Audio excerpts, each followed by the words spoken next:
Ve Zeyn'de şöyle bir şey var. Bu çok enteresan. Ya Kenan abiyle bile şaşırıyor. Ya anlattığımızı uygulayabiliyor.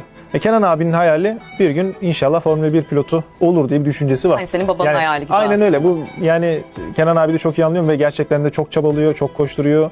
Bu yaşlardayken de böyle yapmak gerekiyor. Babam da aynı şekilde benim için çok koşturuyordu. İnşallah Formula 1 pilotu olur. Çok uzun bir yol, çok zorlu bir yol.